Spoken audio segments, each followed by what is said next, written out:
Join பண்ணியிருக்காங்க. உங்களுடைய school name? School name? Soundarapandi. Okay, உங்களோட பேர்? ஸ்ரீதேவி. ஸ்வாதி. கோதை. ஜீவிதா. நிவேதா. கோமதி. மோகனப்பிரியா. ஓகே, சுபா. ஸோ இன்றைக்கி பார்த்தீங்கன்னா நீங்கள் காமராஜர் ஐயா அவங்களுடைய பர்த்டே செலிப்ரேஷனுக்காக வந்திருக்கீங்க. ஸோ ஃபஸ்ட்டு காலேஜுக்கு வந்து பார்ட்டிசிபேட் பண்ணுறீங்க. ஸோ என்ன உங்களுக்கு எங்கள் காலேஜில் ரொம்ப பிடிச்சிருக்கு? ரொம்ப நீட்டாக இருக்குது, எல்லாருமே நல்லா பார்த்தாங்க. எனக்கும் அதான் நல்லா பேசுகிறாங்க, ஜாலியாக பேசுகிறாங்க. நீட்டாக இருக்காது.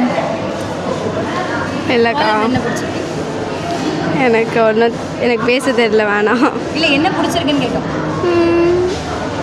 ரொம்ப நீட்டாக இருக்குது, அது பிடிச்சிருக்கு. மற்ற காலேஜை விட இதுக்கு முன்னாடி போயிருக்கேன், அக்காவோட காலேஜுக்கு போயிருக்கேன். அங்கெல்லாம் ரொம்ப மெஸ்ஸியாக அங்கங்கே இது வந்துச்சுங்க. ரொம்ப நீட்டாக இருக்குது, எல்லாமே பிடிச்சிருக்கு, பர்ஃபெக்டாக இருக்குது. Super nice. ஸோ இன்னும் நீங்கள் நிறைய காம்படிஷன் ஜாயின் பண்ணி நிறைய காம்படிஷனில் பார்ட்டிசிபேட் பண்ணி வின் பண்ணணும் அப்படின்றது தான் எங்களுடைய ஆசை. Okay, thank you so much for joining. ஒரே ஒரு தம்ஸ் அப் மட்டும் காமிச்சிருங்க. Thank you so much. பை.